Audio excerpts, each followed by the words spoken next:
శుక్లాంబరధరం విష్ణుం శశివర్ణం చతుర్భుజం ప్రసన్నవదనం ధ్యాయేత్ సర్వవిఘ్నోపశాంతయే అని స్వామివారి నమస్కారం చేసుకుని మన పోతన భాగవతంలో తృతీయ స్కందం చివరిలోకి వస్తూ ఉన్నాము.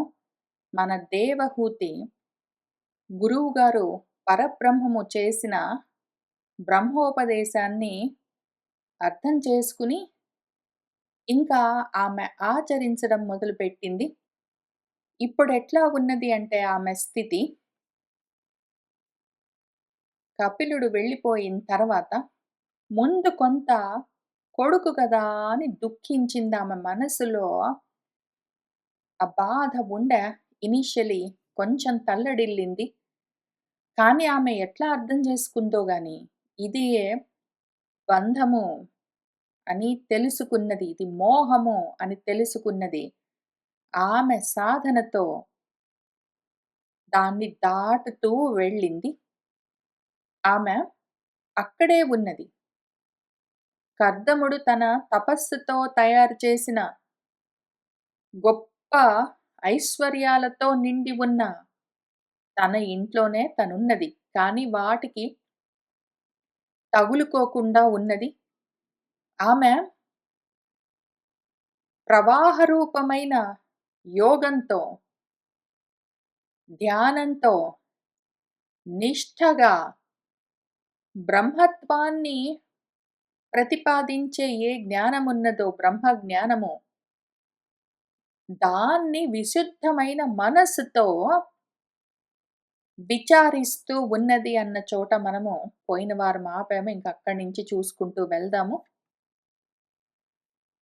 అనయంబు ఆత్మ నాయకుడును, విశ్వతోముఖుడు, అనంతుడు, పరముడు, అజ్జుడు, చతురుడు, నిజ పరిజ్ఞాన దీపాంకుర మహిమ, నిరస్త సమస్త భూరి మాయాంధకారుడు, అమేయుడు, ఈశుడు అగు ఆ పరబ్రహ్మంబునందు అవిరత బద్ధతత్వ జ్ఞానపరతచే నిర్ముక్త జీవభావమున విశిష్ట యోగ భవ్య సంప్రాప్త నిర్మల బ్రహ్మభావములను కలిగి సమాధిచేన్ ఎలమి తనరు అపునరావృత్తమగు త్రిగుణ ప్రధాన తత్వములను ఒప్పి సంతత ఉదార నియతి కలనంతోచిన వస్తు సంఘముల మేల్కొని కనుంగొనలేని మనుజుల పోల్కి కొలతి తన ఆత్మ మరచి ఇమ్ములన్ అధూమమైన పావకుగతిన్ ఉండే అంతలోన ఆమె ప్రతిరోజు మనస్సులో తదేక చిత్తంతో, ఏకాగ్రమైన భావంతో ఒకే విషయాన్ని ధ్యానిస్తూ ఉన్నది. ఆత్మనాయకుడు, తనను నడిపించేవాడు, విశ్వతోముఖుడు, అనంతుడు, పరముడు, అజ్జుడు, ఆ చతురత కలిగిన వాడు తన నిజ అంటే తన యొక్క పరిజ్ఞానము, ప్రజ్ఞానం బ్రహ్మ అయి ఉండడం చేత ఆ జ్యోతులతో, దాని మహిమతో సమస్త భూరి మాయ అంధకారమంతా నిరస్తము అస్తమించిపోయి ఉన్నాడు. అటువంటి అమేయుడు, మేయము అంటే కొలమానము వేసి కొలత చూసుకోగలిగేందుకు వీలుగా ఉన్నవాడు. అమేయము అంటే కొలమానము లేదు, కొలిచి చూసుకునేందుకు అవకాశమే లేదు. అటువంటి వాడు ఆ ఈశ్వరుడు, ఆ పరబ్రహ్మము ఈమెం చేసింది, ఆ పరబ్రహ్మము నందే అందులోనే నిలబడిపోయింది. అవిరత బద్ధతత్వ జ్ఞాన పరత, ఆమె నిరతి ఎంతటిది అంటే ఆ ఆత్మతత్వంతోటే, ఆ జ్ఞానంతోటే బద్ధము ఆమె కట్టుబడిపోయింది. ఆమె ప్రాపంచిక బంధాల్లో నుంచి బయటపడిపోయింది. ఆత్మకు తగులుకుని ఉన్నది ఇప్పుడు. దాంతో నిర్ముక్త జీవభావం, ఆమెకి జీవభావం పోయింది. అంటే ఇక్కడికి వచ్చేసరికి ఆమె జీవన్ముక్తి స్థితి సాధించింది. ఆమె ఆ శరీరంలో ఉన్నట్టుగా కనిపించొచ్చు, కానీ ఆమె ఎప్పుడో దాటింది. ఆ జీవభావం ఆమెకి ఇంకా లేదు. బ్రహ్మభావంతో ఉన్నదామె. విశిష్టమైన యోగంతో గొప్పగా సంప్రాప్తించుకున్న నిర్మలమైన బ్రహ్మభావంతో ఉన్నదామె. జీవభావం తొలగి బ్రహ్మభావం కలిగి ఆ స్థితిలో, సమస్థితిలో అట్లానే ఉండిపోయింది. దాంతో ఏం జరిగిందని ఒక చాలా అందమైన విషయం రాశారు పోతన గారిక్కడ. అపునరావృత్తి స్థితికి వెళ్ళింది. మామూలుగా అపునరావృత్తి అంటే ఏమనుకుంటాము? నాకింక మళ్ళీ పునరావృత్తి లేకపోవడం అనుకుంటాము. కాదు. అది మహామోహము. అది అజ్ఞానాంధకారము. నాకు పునరావృత్తి ఉండడం ఏంటి? లేకపోవడం ఏంటి? నాకు గాదు. త్రిగుణాలు మళ్ళీ తిరిగి రాకుండా వాటికింక పునరావృత్తి లేదు. మళ్ళీ త్రిగుణాలు పునః తిరిగి ఆవిర్భవించేది లేదింక. త్రిగుణాలని నిలబెట్టేసింది ఆమె.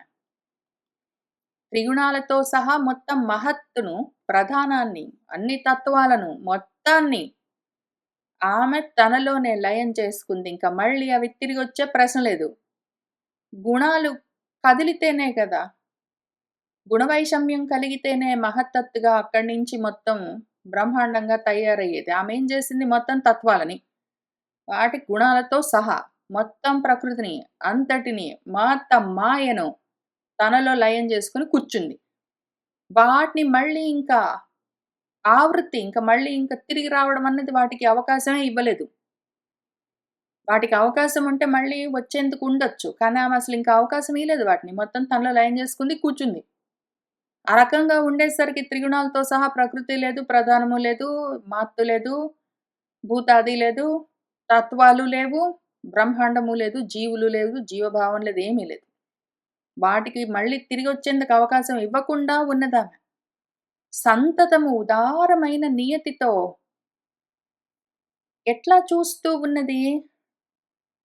ఆమె మొత్తం బ్రహ్మాండాన్ని కలలో చూసినట్టు చూస్తూ ఉన్నది వస్తు సంఘాలను. ఇంతకన్నా ముందు. ఎప్పుడు? బ్రాహ్మీభూత స్థితి కన్నా ముందు. కపిలుడు వెళ్ళిపోయిన తర్వాత కొంతకాలం ఆమె దుఃఖించింది. ఆ తర్వాత ఆమె తెలుసుకున్న ఆత్మజ్ఞానాన్ని అవలంబించడం మొదలుపెట్టిన కొత్తలో ఆమె ఇల్లు, ఇంట్లోని పరివార జనము, వస్తువులు అవన్నీ గూడా కలలో తోచిన వస్తు సంఘాలుగా చూసింది. ఇప్పుడింక అవి గూడా లేవు. ఆమె నిద్రలో నుంచి మేల్కొన్నట్టుగా ఉన్నదింకా. ఆ విధంగా ఆ పోల్కి మన పొలతి, మన దేవహూతి తన ఆత్మలోనే మిగిలినవన్నీ మరచి ఇమ్ములన్ ఇంక ఎట్లా ఉన్నది అంటే, అధూమమైన పావకుని గతి పొగలేని నిప్పులాగా, జ్యోతిలాగా ప్రకాశిస్తూ ఉన్నది. ఇంకంత మాత్రంగా ఉన్నది. బయట్నించి ఎవరైనా చూస్తూ ఉంటే ఆ శరీరం ఆమెకి తగులుకొని ఉండడం చేత ఆమె దేహంతో ఉన్నదని తెలుస్తున్నది అంతవరకే. ఆమె ఎప్పుడో మొత్తం అన్నింటిని దేహాదులను దాటింది. తర్వాత వాటన్నింటిని కలగా చూస్తూ పోయింది.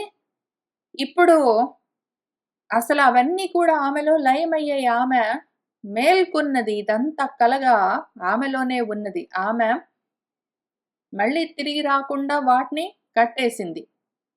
ఆ విధంగా వాటిని నిలబెట్టేసింది అంతలోన. అప్పుడేం జరిగిందంటే,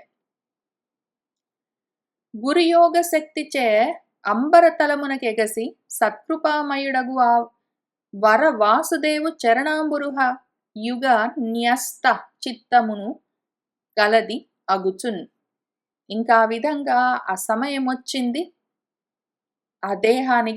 ఆ దేహం పడిపోయింది. ఆమె మాత్రము వాసుదేవమయమై మిగిలిపోయింది.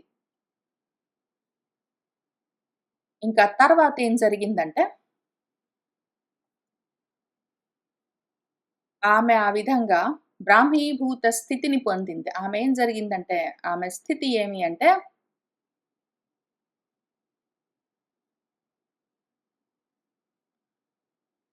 బ్రహ్మ నిర్వాణాన్ని పొందిందామె.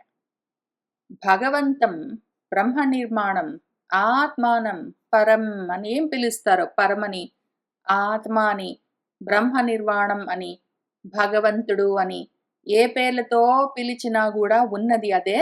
ఆమె అటువంటి స్థితిని బ్రహ్మ నిర్వాణాన్ని పొందింది. ఆ విషయం ఎందుకో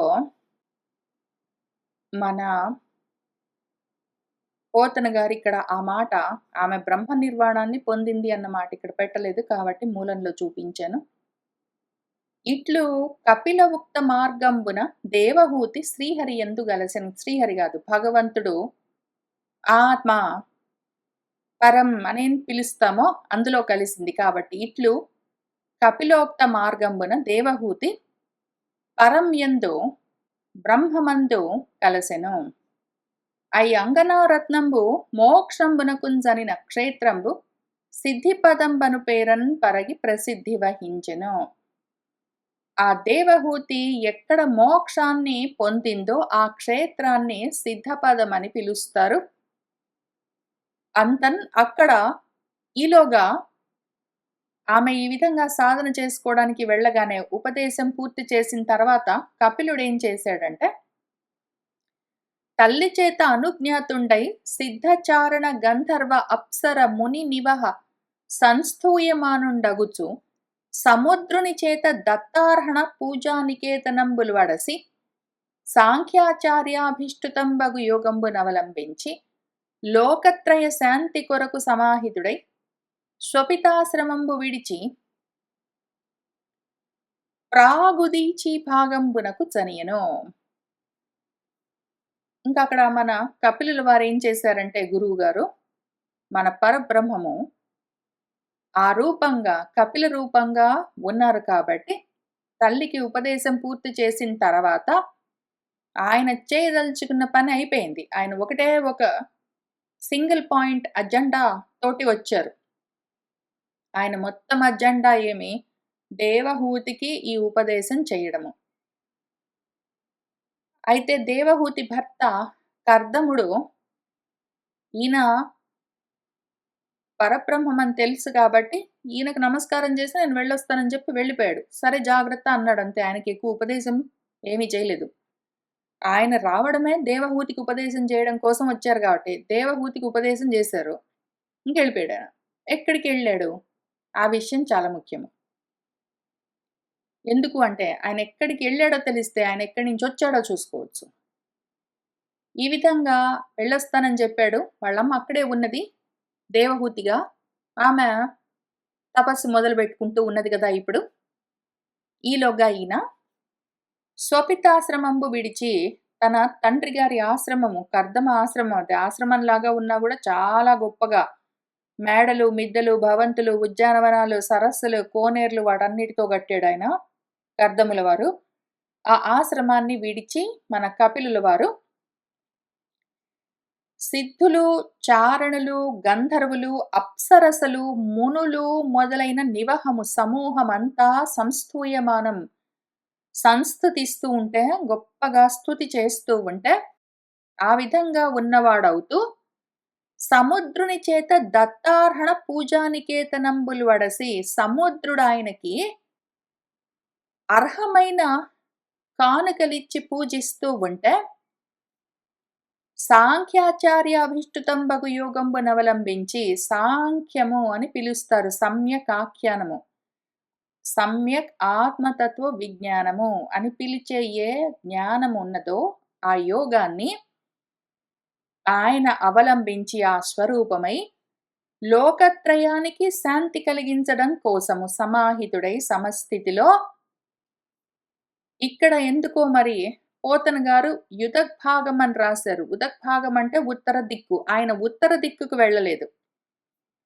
అంత మాత్రమే కాదు. ఆయన వెళ్ళిందెక్కడికి, ప్రాగుదీచీం దిశం యయౌ అని రాశారు అసలు మూలంలో వ్యాసుల వారు. ఇది ముఖ్యం. ఎందుకంటే ఆయన ఎక్కడి నుంచి వచ్చాడో ఆయన ఎవరో తెలియాలంటే ప్రాక్ ఉదీచి దిశ అని తెలియాలి. మధ్యలో సగం మింగేసి ఉదీచి దిశ అంటే మనము ప్రాక్‌ని వదిలిపెట్టేసామంటే సగం విషయము ఆగిపోయింది కాబట్టి సాంతం విషయం తెలియదు. ప్రాక్ దిక్కంటే తూర్పు, ఉదీచి అంటే ఉత్తరము. తూర్పుకి, ఉత్తరానికి మధ్యలో ఉన్న దిక్కు ఈశాన్యం. ఆయన ఈశాన్య దిక్కుగా వెళ్ళిపోయారంటే ఆయన ఈశానుడు. ఈశావాస్యమిదం యత్కించ జగత్యాన్ జగత్ అని చెప్పుకుంటున్న ఆ ఈశత్వము ఎవరిదై ఉన్నదో ఆ ఈశానుడు పరబ్రహ్మము కపిల రూపంలో వచ్చి దేవహూతికి ఉపదేశం చేసి, మళ్ళీ తనెక్కడి నుంచొచ్చిందో ఆ తత్వం అక్కడికే వెళ్ళింది. అక్కడే ఉన్నది. అంతా అయి ఉన్నది. ఇదం జగత్ యత్కించ జగతి అని జగత్తు మొత్తం అంతా ఈశావాస్యము ఈశ్వరమయమై ఉన్నది. ఫలాని దిక్కుగా వెళ్ళడానికి అని చూపించడం ఎందుకు అంటే, ఈశ్వరం దిక్కుగా వెళ్ళింది అంటే, ఈశ్వరమై ఉన్నదంతా ఈశావాస్యమై ఉన్నది. ఆ పరబ్రహ్మము అంతా అయి ఉన్నది. ఒక చిన్న రూపంలో ఒక మూర్తిని ధరించి వచ్చి ఉపదేశం చేసి, మళ్ళీ అది అంతా అయిపోయింది. అదెక్కడికి వెళ్ళింది ఇంతకీ? సముద్రేణ దత్తార్హణ నికేతనః సముద్రం దాని నికేతనము. ఆ బ్రహ్మ పదార్థము యొక్క నికేతనము నివాస స్థానమేమి అంటే సముద్రము, నారాయణము. ఆ వచ్చిందేమి ఆ నారాయణ తత్వము. ఈశత్వం కలిగిన ఈశ్వరమేదున్నదో అదే అందులో నుంచే వచ్చింది. ఒక రూపాన్ని తీసుకున్నది. చేయవలసిన ఉపదేశం చేసి, మళ్ళీ అందులోకే మొత్తం అంతా అయి ఉన్న స్థితికి వెళ్ళిపోయింది. కాబట్టి అది నారాయణము. దాని స్థానమది. అదేమి అంటే ప్రాకుతీచి అది ఈశాన్యము. ఈశత్వంతో కూడి ఉన్న ఈశ్వరమై ఉన్నదది. ఇంతకీ అది ఎక్కడి నుంచొచ్చిందో అక్కడికి వెళ్ళిపోయింది అని మైత్రేయ మహాముని విదురునకు ఇట్లనియే అని ఇంతవరకు చెప్పి మన మైత్రేయ మహర్షి విదురుడితో ఏమన్నాడంటే, తండ్రి ఈ ఉపాఖ్యానంబు నాకు గోచరించిన రీతి నీకున్ చెప్పితిని. ఇది కపిల దేవహూతి సంవాదంబు అత్యంత పావనంబు కపిల ప్రణీతంబు అయిన యోగంబు. దీనిన్ పరమ భక్తియుక్తుండై ఎవ్వండు పఠించునో ఎవ్వడు వినునో అట్టి పుణ్యాత్ములు విగత పాపులై గరుడధ్వజుడైన పుండరీకాక్షుని శ్రీచరణారవిందంబులు పొందుదురు అని మైత్రేయుండు విదురునకు ఎరింగించిన విధంబున శుకయోగీంద్రుడు పరీక్షన్ నరేంద్రునకున్ చెప్పెను అని సూతుండు చెప్పిన విని ప్రహృష్ట హృదయులై మునికులోత్తమ భవత్ వాక్పూరంబగు భగవత్ కథామృతంబు గ్రోలుచుండ మా మానసంబులు తనివోవవో ఇంకను తరవాతి వృత్తాంతంబులు మాకు విశదంబులుగా వినిపింప నీవయర్హుండవు అని అడుగుటయు. తండ్రి అని నాయన అని విదురుణ్ణి మన మైత్రేయ మహర్షి పిలిచి ఏం చెప్తున్నారంటే, ఈ ఉపాఖ్యానము కపిల దేవహూతి సంవాదము అని ఏదున్నదో ఇది నాకు గోచరించిన రీతిని నా హృదయంలో నేనెట్లా దాన్ని దర్శనం చేశానో అదంతా నీకు ఉన్నది ఉన్నట్టు చెప్పాను. దీని పేరు కపిల దేవహూతి సంవాదము. ఇది అత్యంత పావనము. కపిల ప్రణీతమైన యోగమిది. దీన్ని పరమ భక్తితో ఎవడు పఠిస్తాడో, ఎవడు వింటాడో అటువంటి వాళ్ళు పుణ్యాత్ములై, విగత పాపులై గరుడధ్వజుడైన పుండరీకాక్షుణ్ణి చేరుతారు అని మైత్రేయుడు విదురుడికి చెప్పాడు అని శుకుడు పరీక్షిత్కు చెప్పాడు అని సూతుడు శౌనకాది మహర్షులకు మనందరికీ చెప్తే అప్పుడు విని ప్రహృష్టము అత్యంతంగా హర్షంతో నిండిన హృదయాలతో ఉన్న వాళ్ళై మన శౌనకాదులు సూతుల వారితో ఏమంటున్నారంటే, మునికులోత్తమ భవత్ వాక్పూరంబగు మీ వాక్కులతో పూర్ణమై ఉన్న ఈ భగవత్ కథలన్న అమృతాన్ని పానం చేస్తూ ఉంటే, గ్రోలుతూ ఉంటే మా మానసంబులు మా మనస్సులు తనిబోవవు, తనివి తీరకుండా ఉన్నది ఎంత వింటూ ఉన్నా కూడా. ఇంకను తర్వాత వృత్తాంతం ఏమి? తర్వాత ఏం జరిగిందైతే? ఈ మొత్తం వృత్తాంతాలు, కథలు, ఆఖ్యానాలన్నీ మాకు మీరు విశదంబులుగా వినిపింపన్. మొత్తం మాకర్థమయ్యే విధంగా విశదీకరించి చెప్పడానికి నీవే అర్హుడివి అని అడుగుతూ ఉన్న చోట ఈ 3వ స్కందము పూర్తయింది. ఇంకా పూరిని చూసుకుందాము. మన పోతన గారు రామచంద్ర ప్రభువుకు చేసుకుంటూ ఉన్న స్తుతి. జనకసుతా మనోవిమల సారస కోమల చంచరీకా చందన శరత్ ఇందు కుందహర తార మరాళ పటీర చంద్రికా వినుత యశో విశాల రఘువీర ధరస్మిత పద్మపత్ర లోచన నిటలాంబక ప్రకట చాప విఖండన వంశమండన.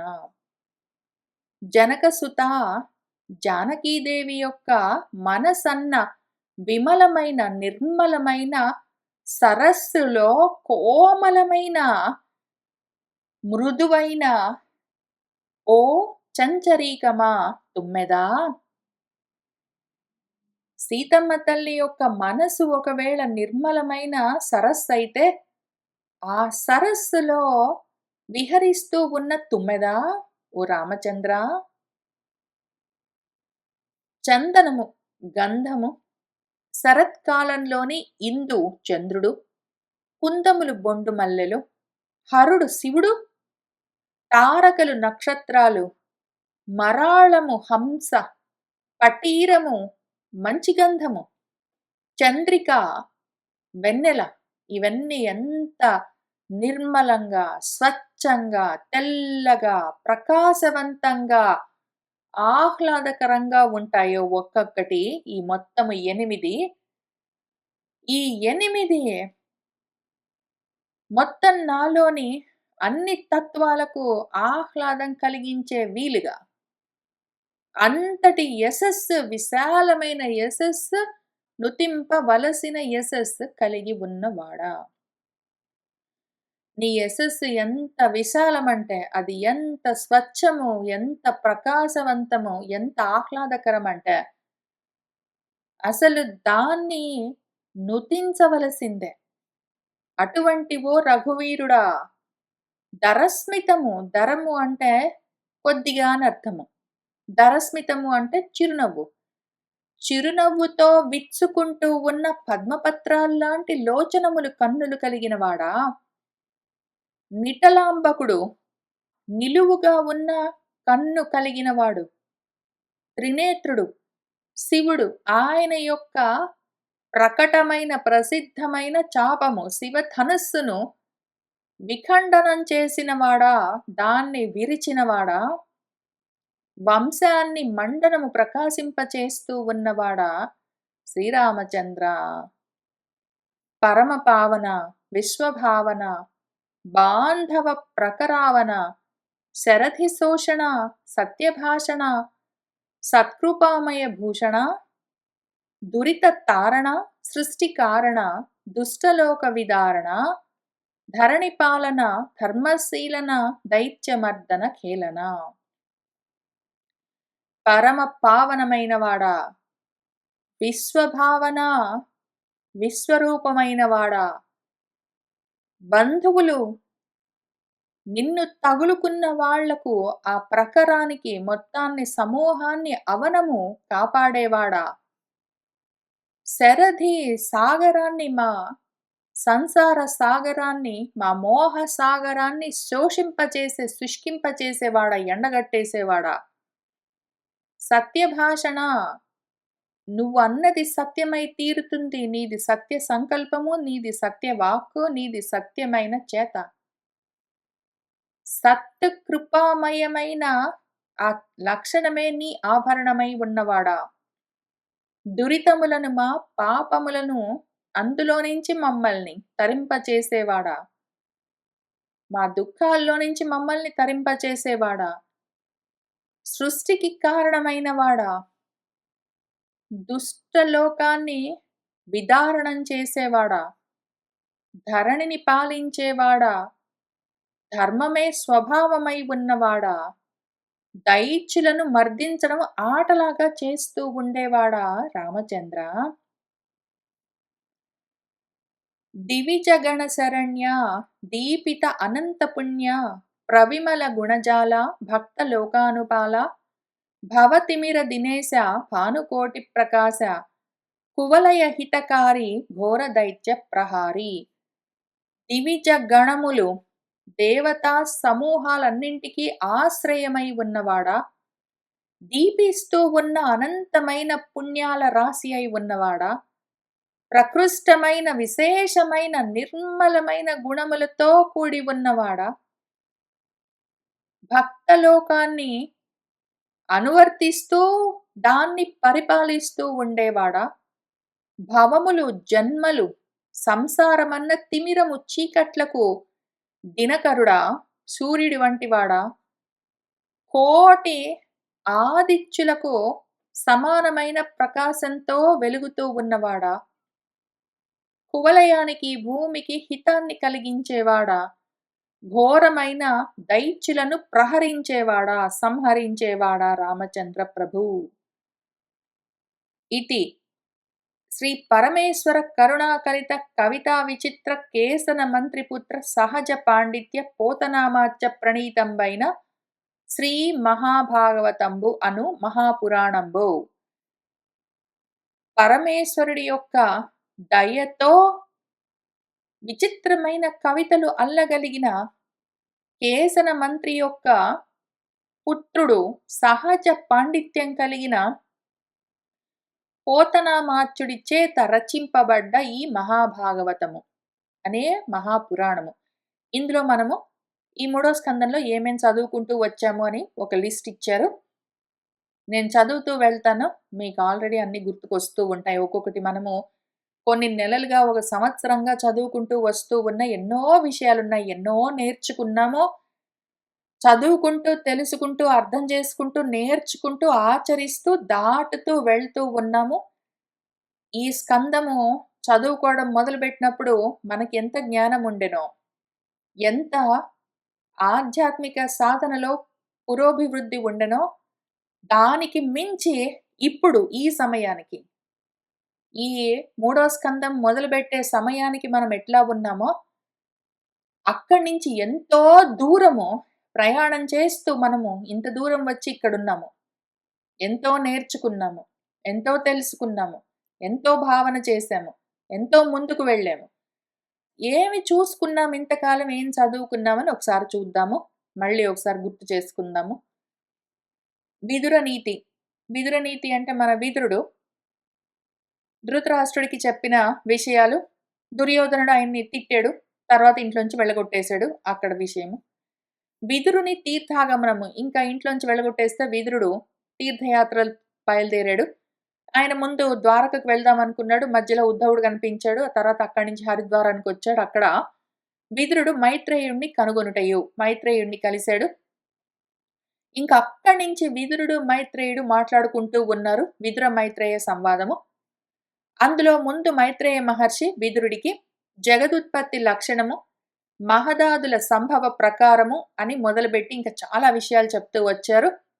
మహదాదులు నారాయణుని అభినందించుట, విరాట్ విగ్రహ ప్రకారము, శ్రీ మహాభాగవత భక్తి కారణంబగు పద్మసంభవు జన్మ ప్రకారంబు, మన బ్రహ్మదేవుడు ఎట్లా ఆవిర్భవించాడు ఆ పద్మంలో, తర్వాత ఆయన ఏమి చేశాడు, తర్వాత ఏ విధంగా పరబ్రహ్మను స్తుతి చేశాడు, మనస్సులో సాకారంగా దర్శించాడు, ఆ తర్వాత విశ్వకమలంలో దాగి ఉన్న మొత్తం విశ్వాన్ని ఆయన ఏ విధంగా సృష్టించాడు, ఆ మొత్తము, బ్రహ్మ తపస్సు, పరమేష్టికి పుండరీకాక్షుడు ప్రత్యక్షమవ్వడము, బ్రహ్మకృతమైన విష్ణు స్తోత్రము, కమల సంభవుని మానస సర్గం, ఇంకా తర్వాత ఆయన రకరకాల మానస సృష్టిలన్నీ మొదలుపెట్టాడు. అందులోనే సనక సనందనాదుల దగ్గర నుంచి మొదలు పెట్టాడు. రాక్షసులు ఉన్నారు, యక్షులు ఉన్నారు, గంధర్వులు ఉన్నారు, ఇంకెవరెవరో వచ్చారు, రకరకాలుగా వచ్చారు. సంధ్యాదేవి కూడా వచ్చింది. అవన్నీ చాలా అందంగా చదువుకుంటూ వచ్చాము. ఆ తర్వాత పరమాణువుల పుట్టుక, భూర్భువర్స్వరాది లోక విస్తారము, కాలము గురించి చాలా సుదీర్ఘంగా చదువుకుంటూ వచ్చాము. దివసము ఒక దినము, మాసము, వత్సరము ఆదిగా కలిగిన కాల నిర్ణయాలన్నీ చూసుకున్నాము. ఆయు పరిమాణాలు, ఎవరెవరికి ఎంతెంత ఆయు పరిమాణం, ఏమి బ్రహ్మగారి ఆయు పరిమాణం ఒక పరం అని పిలుస్తారు, దాని పరిమాణం ఎంత, అవన్నీ చూసుకున్నాము. చతుర్యుగ పరిమాణాలు చూసుకున్నాము. పద్మసంభవుడు ఆయన నుంచి వచ్చిన సృష్టులు అవి ఎన్ని విధాలుగా ఉన్నాయని సృష్టి భేదాలన్నీ చూసుకున్నాము. చెట్లు ఎన్ని రకాలు, పశువులెన్ని రకాలు, మనుషులు ఎన్ని రకాలు, ఎన్ని లేవు. మనుషులది మాత్రం ఒకటే ఒక జాతి. చెట్లు అవన్నీ కలిపి గుల్మాలు, పొదలు, లతలు అవన్నీ కలిపి ఒక 5 రకాలున్నట్టున్నాయి. ఐదో ఏమో. పశువులు అవన్నీ కలిపి ఒక 9 రకాలున్నట్టున్నాయి. చాలా ఉన్నాయి అందులో రకరకాలు ఒక్కొక్క సమూహంలో కొన్ని కొన్ని రకాల జాతులున్నాయి. కానీ మనుష్య జాతి మాత్రం మొత్తం అంతా ఒక్కటే ఉందని నేర్చుకున్నాము. మనుషులు చెట్లు కావాలంటే ఎన్ని రకాలైన చెట్లైనా ఉండొచ్చు. ఎన్ని రకాల పక్షులుండొచ్చు. ఎన్ని రకాల పశువులు ఉండొచ్చు. ఏమైనా ఉండొచ్చు గానీ, మనుషులు మాత్రం ఎక్కడికెళ్ళినా ఒకటేలాగా ఉంటారు. అంటే ఒకళ్ళు నల్లగుంటారు, ఒకళ్ళు తెల్లగుంటారు, ఒకళ్ళు పొడుగ్గుంటారు, ఒకళ్ళు ఏంటో వేరే భాష మాట్లాడతారు, ఒకళ్ళు వేరే చోటుంటారు, వేరే తిండి తింటారంటే అవన్నీ నువ్వు సృష్టించుకున్నవి.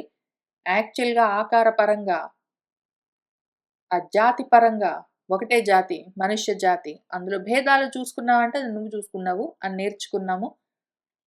సనకాదుల జన్మ చూసుకున్నాము. స్వయంభువ మనువు జన్మ చూసాము. శ్రీహరి వరాహావతారాన్ని పుచ్చుకుని భూమిని ఉద్ధరించడమని భూమి ఉద్ధరణ ఎంతో అందంగా చెప్పుకున్నాము. అదే సమయంలో ఆయన సూకరాకారం దాల్చి ఆ శ్రీ మహావిష్ణువు, ఆ హరి ఉండగా ఆయనను విధాత స్తోత్రం చేయడం గూడా చూసుకున్నాము. తర్వాత దితి, కశ్యపుడు ఇద్దరు మాట్లాడుకోవడము. దితి కశ్యపుడిని "నువ్వు నాకిప్పుడే కావాలి" అని బలవంతం చేయడము. కశ్యపుడు ఆగమనడము. ఆమె ఆగకపోవడము. దాంతో వాళ్లకు ఇద్దరు రాక్షసులు జన్మించడము. ఆమె దితి కశ్యపుడిని కోరుకుంటూ ఉన్న సమయంలో కశ్యపుడు రుద్రుడిని స్తుతించడము. ఒక నిమిషం ఆగని చెప్తూ. ఈలోగా కశ్యపుడి వలన దితి గర్భం దాల్చడము. ఆ ప్రభావం వలన దేవతలు భయపడి బ్రహ్మ దగ్గరికి వెళ్లి "ఏమయ్యా? లోకాలన్నీ ఇంత తల్లడిల్లిపోతున్నాయి. ఏం జరుగుతుంది?" అని అడగడము. అప్పుడు ఆ విధంగా వాళ్ళందరూ దితి యొక్క గర్భం గురించి విన్నవించి ప్రశ్న వేస్తే, సనకాదులు అనగనగా ఒకానొక సమయంలో వైకుంఠానికి వెళ్ళినప్పుడు జయ విజయులు అని అక్కడున్నారో, వాళ్ళ మీద అలిగి ఈ సనకాదులు వాళ్ళని శపించారు. అప్పుడు శ్రీహరి బయటకొచ్చారు. ఆ తర్వాత సనకాదులు హరిని స్తుతించారు. తర్వాత శ్రీహరి బ్రాహ్మలను ప్రశంసించారు. అని ఈ కథంతా అక్కడి నుంచి చెప్పుకుంటూ వస్తూ ఉన్నారు మన బ్రహ్మదేవుడు దేవతలకు. అవన్నీ చూసుకుంటూ వచ్చాము. ఇంకా తర్వాత ఈ శాపం వల్ల హిరణ్యకశిపుడు, హిరణ్యాక్షుడు జన్మించారు. ఆ ప్రకారమంతా చూసుకున్నాము. ఈలోగా మన హిరణ్యాక్షుడు దిగ్విజయ యాత్రకు బయలుదేరాడు. ఆయన్ని ఆపడం కోసము సవన వరాహమూర్తి అసలు భూమిని ఉద్ధరించడం కోసం వచ్చారాయన. అనవసరంగా మనవాడ హిరణ్యాక్షుడు వెళ్లి ఆయనతో గొడవ పెట్టుకుంటే, ఆయన ఆ హిరణ్యాక్షుడితో యుద్ధం చేసి ఆయన్ని చంపేయడము. అంతకన్నా ముందు ఆయన హిరణ్యాక్షుడితోటి ఆడుకుంటూ ఉంటే, "ఏమయ్య నువ్వు అట్ట ఆడుకుంటావో, కొంచెం ఆయన్ని ఆపేయి" అని అడుగుతూ ఉన్న సమయంలో బ్రహ్మదేవుడు స్తవం చేస్తూ, స్తుతిస్తూ ఉండడము. తర్వాత ఇంక సరే అని బ్రహ్మదేవుడి మాట విని యజ్ఞవరాహమూర్తి హిరణ్యాక్షుడిని వధించడము. అమరగణాలందరూ కలిసి శ్రీహరిని అభినందించడము. హరి వరాహావతారాన్ని విసర్జించి వెళ్ళిపోవడము. ఆ తర్వాత మళ్ళీ బ్రహ్మదేవుడు కంటిన్యూ చేయడము సృష్టి కార్యక్రమం. దేవతలను, తర్వాత తిర్యక్కులను, తర్వాత మనుష్యులను మొదలైన వాళ్ళందరినీ సంభవింపచేస్తూ ఉండడము. తర్వాత కర్దమ మహాముని తపస్సు చేసుకోవడం మొదలుపెట్టడము. దానికి సంతోషించి శ్రీ మహావిష్ణువు ప్రత్యక్షం అవ్వడము. ఆయన 2 విషయాలు కర్దముడికి ఉపదేశం చేయడము. ఆ తర్వాత కర్దముడు స్వయంభువ మనుపుత్రి అయిన దేవహూతిని పరిణయం బగుటయు ఆమెను పెళ్లి చేసుకోవడము. దేవహూతి పరిచర్యలకు చాలా సంతోషించి కర్దముడు తన యోగమాయతో ఒక గొప్ప విమానాన్ని తయారు చేసి అందులో ఆమెతో సహా సహస్ర దాసీ పరివృత అయిన దేవహూతిని గూడి ఒక 1000 మంది విద్యాధర స్త్రీలు సేవిస్తూ ఉండగా అటువంటి దేవహూతితో ఆయన భారతవర్షము మొదలైన రకరకాల వర్షములు, వర్షము అంటే ప్రాంతం, ప్రదేశం అని అర్థం. ఎన్నో దేశాలన్నీ కలయ కృమ్మరుటయు ఇంక ఎంత కలదిరిగాడంటే చాలా గొప్పగా వెకేషన్ అంతా ప్లానింగ్ చేసి తిరిగి వచ్చాడు ఆమెతో కలిసి. ఆ విధంగా హనీమూన్ అయిపోయిన తర్వాత దేవహూతి కర్దముడి వలన కన్యకా నవకంబును కపిలుని కనుటయు. వాళ్లకు 9 మంది ఆడపిల్లలు, ఒక కొడుకు కపిలుడు కలిగారు. ఆ 9 మంది ఆడపిల్లలు 9 మంది ఋషులను పెళ్లి చేసుకున్నారు. ఆ కన్యకా వివాహంబులు. ఆ తర్వాత కర్దముడు తపోయాత్రకు వెళ్ళిపోవడము, కపిలుడు దేవహూతికి ఉపదేశం చేయడము, ఆ కపిల దేవహూతి సంవాదము. ఆ తర్వాత శబ్దాది ఇందులోనే కపిలుల వారు దేవహూతికి చేస్తున్న ఉపదేశంలోనే శబ్దము మొదలైన పంచ తన్మాత్రల దగ్గర నుంచి మొదలుపెట్టి జన్మ ప్రకారము బ్రహ్మాండోత్పత్తి, విరాట్ పురుష ఉత్పత్తి, విరాట్ పురుష ప్రభావము, కర్మేంద్రియ పరమాత్మ ప్రకారము, ప్రకృతి పురుష వివేకము, నారాయణుని సర్వాంగ స్తోత్రము, సాంఖ్య యోగము, భక్తి యోగము, జీవునకైన గర్భ సంభవ ప్రకారము, జీవుడు బతికున్నంత వరకు కర్మలు చేస్తూ చేస్తూ చనిపోయిన తర్వాత యాతనా దేహంలో యాతనలను అనుభవిస్తూ మళ్ళీ వచ్చి, మళ్ళీ గర్భంలో నుంచి అక్కడ ఉండి మళ్ళీ జన్మ తీసుకుని మళ్ళీ ఇదే మొదలుపెట్టి ఈ రకంగా కర్మ మార్గంలోనే ఉంటూ అందులో నుంచి బయటపడే ప్రయత్నం చేయకపోతే ఏమైపోతాడు అని చాలా దారుణంగా భయం కల్పించే విధంగా చూపించి, ఆ విధంగా బ్రతకడానికి వీల్లేదు, ఈ సైకిల్ దాటాలి, దానికి మార్గమేమి అని ఉపదేశం చేశారు. ఆ మొత్తం ప్రకారము చంద్ర సూర్య మార్గాలు, పితృమార్గము ఇవన్నీ దేవహూతికి చెప్పారు. ఆ తర్వాత ఆయన వెళ్ళిపోయారు. దేవహూతి కూడా నిర్యాణం చెందింది. కపిల మహాముని తపానికి వెళ్ళిపోవడము అనే ఈ కథలు ఉన్న మన తృతీయ స్కందము ఇక్కడికి సంపూర్ణము. ఇక్కడ గబగబా ఆ సెక్షన్ హెడ్డింగ్స్ అన్ని చూసుకున్నాం మనము. ఆయా సెక్షన్స్లో ఉపాఖ్యానాలు ఏమేమి ఉన్నాయని చదువుకుంటూ వచ్చాము. అయితే మూలంలో 3వ స్కందం అయిపోగానే ఒక రోజంతా పెట్టుకుని మొత్తం అందులో ఉన్న విషయమంతా సింహావలోకనం మోడల్లో మొత్తం అంతా ఒకసారి చూసుకున్నాం, యాక్చువల్గా అనలైజ్ చేసుకున్నాము. మీకు ఇంట్రెస్ట్ ఉంటే, చేయాలని అనిపిస్తే మళ్ళీ అక్కడికి వెళ్ళి ఇంకోసారి దాన్ని వినొచ్చు. అది మొత్తం గుర్తున్నది చూడవలసిన అవసరం లేదు, ఇంకా వినవలసిన అవసరం లేదంటే కూడా మంచిది. కానీ దీని అనాలిసిస్, ఈ 3rd స్కందం అనాలిసిస్ మూలంలో 3వ స్కందం అయిపోయినాక చేసుకున్నాము. అందుకని ఇక్కడ చెయ్యట్లేదు నేను. దీంతో 3వ స్కందం అయిపోయింది కాబట్టి తర్వాత మనము 4వ స్కందంలోకి వెళ్తూ ఉన్నాము. ఇందులో ఈ 4వ స్కందంలో ఏమేమి ఉంటాయంటే, స్వయంభువ మనువు యొక్క వంశము విస్తరిస్తూ ఉన్నది కదా. 3వ స్కందంలో ఇక్కడ కపిలుల వారు దేవహూతికి జన్మించారని చెప్తూ, కర్దముడు మన స్వయంభువ మనువు యొక్క కూతురు, ఆయనకు మన స్వయంభువ మనువుకు 3 కూతుర్లు ఉన్నారు. అందులో ఒక కూతురు దేవహూతి. ఆమె కర్దముని పెళ్లి చేసుకుంది. వాళ్ళిద్దరికి 9 మంది ఆడపిల్లలు. వాళ్ళ పేర్లు కూడా ఒక్కొక్క పేరు చూసుకుంటూ వచ్చాం మనము. వాళ్ళు ఒక్కొక్కళ్ళు, ఆమె 9 మంది కూతుర్లు ఒక్కొక్క ఋషిని పెళ్లి చేసుకున్నారు, మునిని. వాళ్ళందరూ ఎవరెవరు ఏమి అని అదంతా ఒక మ్యాప్ తయారు చేసుకున్నాం మనము. స్వయంభువ మనువు అంటే స్వయంగా జన్మించిన మనువు. మనువు అంటే మనస్సు, మననాతిథి అని ఆలోచించేది అని అర్థం. మనస్సు. ఆ మనస్సుకి రకరకాల వికారాలను బట్టి ఎన్నో రూపాలు ఉంటాయి. ఆ విషయమంతా మనం మూలంలో గూడా చూసుకుంటూ వచ్చాము. ఇప్పుడు ఆ మనసుకు ఒకవేళ దేవహూతి కలిగితే, అది కర్దమంతో కలిసి ఉన్నా కూడా ఊర్ధ్వ దిక్కుగా వెళ్తుంది అని చూసుకున్నాము. ఇప్పుడు ఆ స్వయంభువ మనువు యొక్క ఒక కూతురు దేవహూతి విషయం చూసుకున్నాం కాబట్టి ఈ మూడవ స్కందంలో, నాలుగో స్కందంలో అదే మళ్ళీ స్వయంభువ మనువు యొక్క ఇంకొక కూతురున్నది. ఆమె పేరు ప్రసూతి. ఆ ప్రసూతి అన్న తల్లి దక్ష ప్రజాపతిని పెళ్లి చేసుకున్నది. దేవహూతి కర్దమ ప్రజాపతిని పెళ్లి చేసుకున్నది గదా! వాళ్ళిద్దరి కథ చూసాము.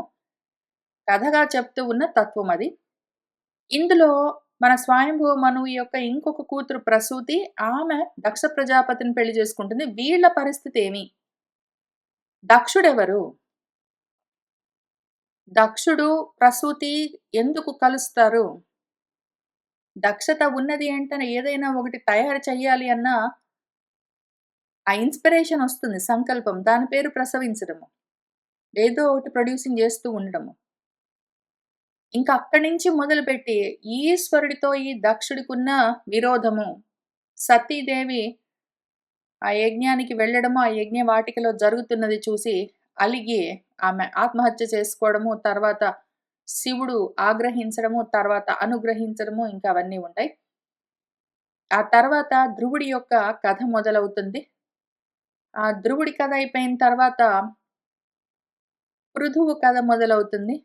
పృథువు కథ అయిపోయిన తర్వాత ప్రచేతసుల గురించి చెప్తూ ఈ స్కందము పూర్తి చేస్తారు. మనము ఇదంతా వచ్చే వారం కలిసి కూర్చొని చదువుకుంటూ ముందుకు వెళ్దాము. ఇవాళ రామచంద్రమూర్తి గురించి మన పోతన గారు చేసుకుంటున్న స్తుతి చూద్దాము. శ్రీ విలసిత ధరణీ తనయా వదన సరోజ వాసరాధిప సిత రాజీవ దళనయన నిఖిల ధరావరనుత సుగుణధామ రాఘవ రామ. శ్రీమంతమై విలసితమై ఉన్న ధరణీ తనయ, భూదేవి యొక్క తనయ, మన సీతమ్మ యొక్క వదనమన్న సరోజానికి సూర్యుడై ఉన్నవాడా, సితము తెల్లగా ఉన్న రాజీవ దళముల వంటి పద్మాల పత్రాల వంటి కన్నులు కలిగినవాడా, నిఖిలమైన ధరావరులు భూసురలు బ్రహ్మ మార్గంలో ఉన్న వారి చేత నుతింపబడే సుగుణాలకు ధామమైన నిలయమైన వాడా ఓ రఘురామ అని చెప్తూ కథ ప్రారంభిస్తూ ఉన్నారు. మహనీయ గుణగరిష్ఠులకు ఆ మునిశ్రేష్ఠులకు నిఖిల పురాణ వ్యాఖ్యాన వైఖరీ సమేతుండైన సూతుండు ఇట్లనియే. అట్లు ప్రాయోపవిష్టుండైన పరీక్షిన్నరేంద్రునకు శుకయోగీంద్రుండు ఇట్లనియే. మహనీయమైన గుణములతో శ్రేష్ఠులై ఉన్న ఆ ముని శ్రేష్ఠులకు నిఖిలమైన పురాణాలను వ్యాఖ్యానించగలగడంలో, ఆ చెప్పే విధానంలో గొప్ప నేర్పు కలిగిన వాడు మన సూతుడు. ఇంతవరకు కథ చెప్పి ఇంకిక్కడి నుంచి వాళ్ళతో ఏమంటున్నాడంటే, ఆ విధంగా ప్రాయోపవిష్టుడైన, ప్రాయోపవేశం చేసి కూర్చుని ఉన్న పరీక్షిత్ నరేంద్రునకు, పరీక్షిత్ మహారాజుతో శుకయోగీంద్రుడు ఈ విధంగా అంటూ ఉన్నాడు. ఆయన ఏమంటున్నాడంటే, జననాథ విను, విదురునకును మైత్రేయ మునినాథ చంద్రుడు ఇట్లనియే. మరల స్వయంభువునకు అర్ధి శతరూప వలనను కూతులు మువ్వురు. ఆకూతి దేవహూతి ప్రసూతులు వనరన్ ప్రియవ్రత ఉత్తానపాదులు అను తనయ యుగము జనియింపన్. అందు అగ్రసంభవయైన ఆకూతిని సుమహిత భ్రాతృమతిని తనకు సంతాన విస్తరార్థంబుగాగా పుత్రికా ధర్మమొంది ఆ పువ్వుబోడి ప్రకటమూర్తి రుచి ప్రజాపతికిని ఇచ్చే మనువు ముదమొంది శతరూప అనుమతింప. ఓ జననాథ అని మన శుకుల వారు పరీక్షిత్ మహారాజుతో ఏమంటున్నారంటే, ఓ రాజా విను. ఇంకా తర్వాత ఏం జరిగిందంటే, మన విదురుడికి మైత్రేయుడు ఈ విధంగా కథ చెప్తూ ఉన్నాడు.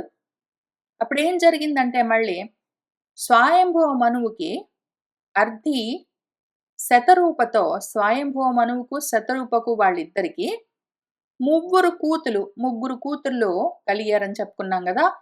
వాళ్ళు ఆకూతి, దేవహూతి, ప్రసూతి. దేవహూతి కర్దమ ప్రజాపతిని పెళ్లి చేసుకుంది. ఏం జరిగిందని మనం పోయిన స్కందంలో చూసుకున్నాము. వీళ్ళు ముగ్గురు కాక వనరన్, ప్రియవ్రతుడు అని ఒకాయన, ఉత్తానపాదుడు అని ఒకాయన, వీళ్ళిద్దరూ తనయ యుగము ఇద్దరు కొడుకులు కూడా ఉన్నారు మన స్వయంభువ మనువుకు శతరూపకు. ఈ విధంగా వాళ్ళు జనియింపన్. అందు వీళ్ళలో ముగ్గురు కూతుర్లు, ఇద్దరు కొడుకులు కదా, 5గురు బిడ్డలు మన మనువుకు. అందులో అగ్రసంభవ ముందు పుట్టిన కూతురు ఎవరు అంటే, ఆయనకున్న 5గురు బిడ్డల్లో ముందు పుట్టిన వాళ్ళు ఎవరంటే ఆకూతి. ఈ ఆకూతిని ఆయన, ఆమెవరు సుమహిత భ్రాతృమతి, గొప్పగా ఆమె సోదరులు వాళ్ళు అంటే ఆమెకి చాలా ఇష్టము. మన ఆకూతికి ఆమె సోదరులంటే చాలా ఇష్టము. ప్రియవ్రతుడు, ఉత్తానపాదుడు అంటే ఆల్రెడీ స్వయంభువుడికి ఆయన భార్య శతరూపకు 2 కొడుకులు ఉన్నారు కూడా. అయినా కూడా ఎందుకో మరి తెలీదు గాని, మన స్వయంభువ మనువు శతరూప అనుమతింప, శతరూపను కూడా అడిగి ఆమె కూడా ఒప్పుకున్నాక తనకు సంతాన విస్తరార్థంబుగాక, ఇంకా తన సంతానం ఇంకా విస్తరించాలి అన్న కోరికతో పుత్రికా ధర్మము అని ఒకటి ఉంటుంది. పెళ్లి చేసే సమయంలో కూతుర్ని ఎవరికిచ్చి పెళ్లి చేస్తున్నారో ఆ సమయంలో తన కూతురుకు, ఆ కాబోయే అల్లుడికి ముందే చెప్పాలి. మీకు కలిగే బిడ్డల్లో మొదట కలిగే వాళ్ళను నాకు నువ్వు ఇస్తావా అని అడిగి పెంచుకోవడానికి, దత్తత కోసం. వాళ్ళు ఒప్పుకుంటే పెళ్లి చెయ్యొచ్చు. వాళ్ళకు ఒకవేళ తన కూతురికి బిడ్డలు కలిగితే మనవడో, మనవరాలో వాళ్ళని తను తెచ్చి పెంచుకోవచ్చు. ఆ విధంగా ఏదో ఒక అరేంజ్‌మెంట్ చేసుకున్నాడు. పుత్రికా ధర్మం అని పిలుస్తారు.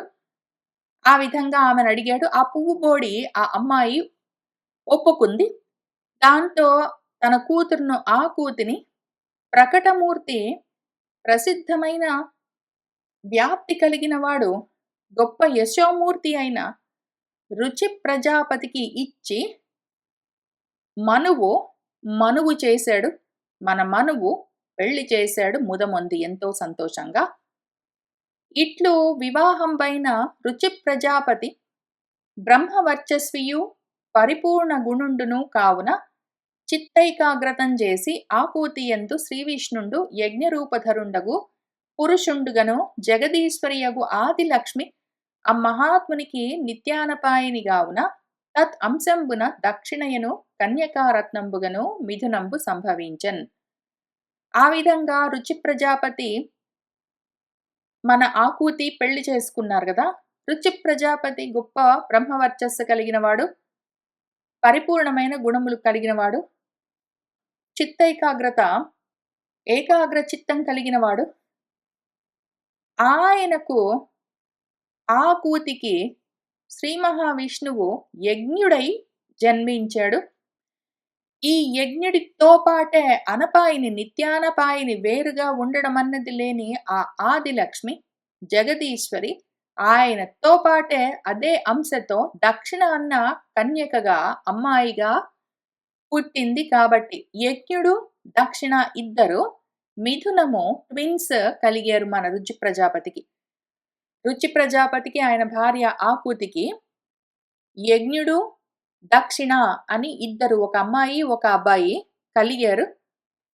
అందు స్వయంభవుండు సంతుష్టాంతరంగుండగుచు పుత్రికాపుత్రుడు వితత తేజోధనుడు శ్రీ విష్ణుమూర్తి రూపుండగు యజ్ఞునిన్ తన గృహంబునకు తెచ్చి ఉంచే.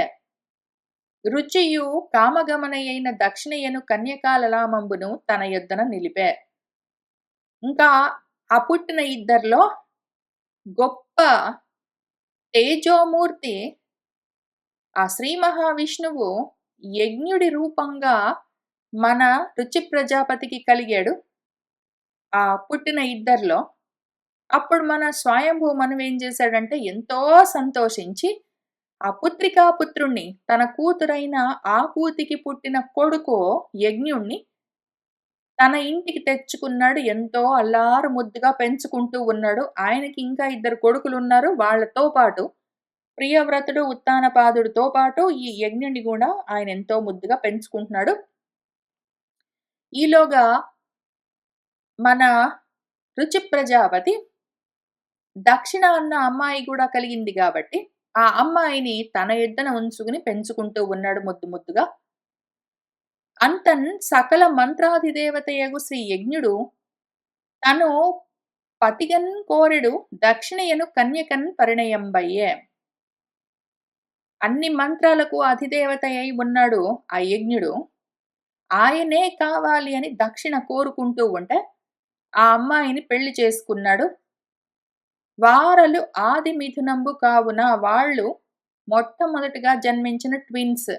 కావున అది నిషిద్ధంబు కాకుండే. అది ఇట్లా చేసుకోవచ్చా మరి? వాళ్ళిద్దరూ అన్నా చెల్లెళ్ళు కదా టెక్నికలీ లేదా అక్క తమ్ముళ్ళు. వాళ్ళిద్దరు ట్విన్స్ కదా! ఒక అమ్మాయి, ఒక అబ్బాయి పుడితే వాళ్ళిద్దరు ఎట్లా పెళ్లి చేసుకుంటారు అంటే అది ఆది మిథునము. ఫస్ట్ టైమ్ అట్లా కలిగింది కాబట్టి అందులో తప్పేమీ లేదు అని ఇక్కడ ఒక విషయం చెప్తున్నారు. సరే కథాపరంగా, ప్రాపంచికంగా రుచి ప్రజాపతికి ఆకూతి అన్న ఆయన భార్యకు వాళ్ళిద్దరికీ ఇద్దరు ట్విన్స్ ఒక అమ్మాయి, ఒక అబ్బాయి పుడితే వాళ్ళిద్దరు పెళ్లి చేసుకోవడం తప్పు కదా అని అనిపిస్తుంది కథాపరంగా బయట ఎక్కడన్నా ప్రపంచంలో చూస్తే. కానీ ఇక్కడ చెప్పుకుంటున్నదంతా తత్వం. దక్షిణతో పాటే ఉంటుంది ఏ యజ్ఞమైనా. భూరి దక్షిణలతో యజ్ఞాన్ని చేసే అని ప్రతి చోట చెప్తారు. తెలుగులో, సంస్కృతంలో అన్ని భాషల్లో.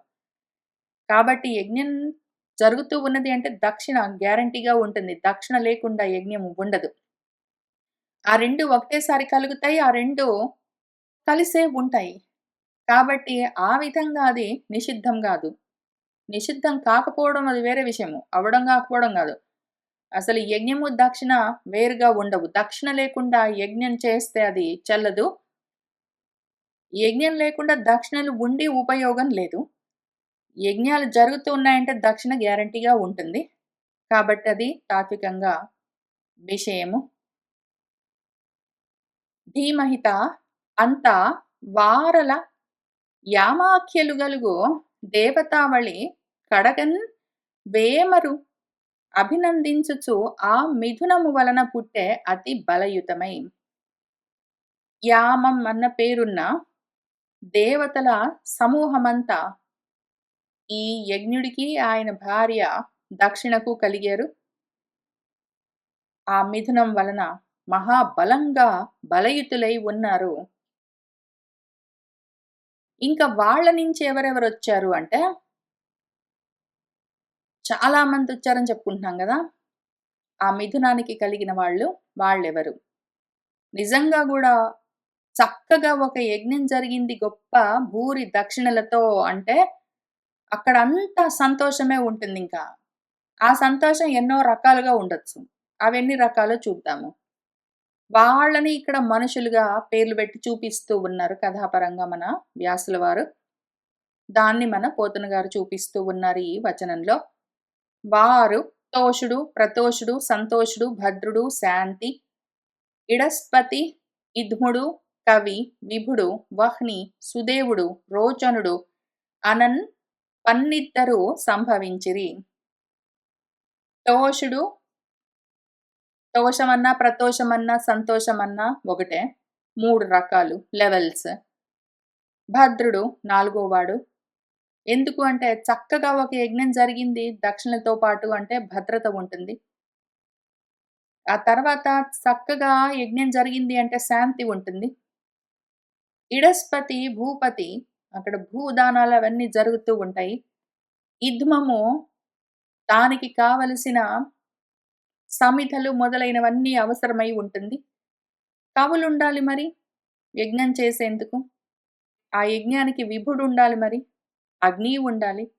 దానికి దేవుడు ఉండాలి. దానికి ఆ ప్రకాశము ఉండాలి.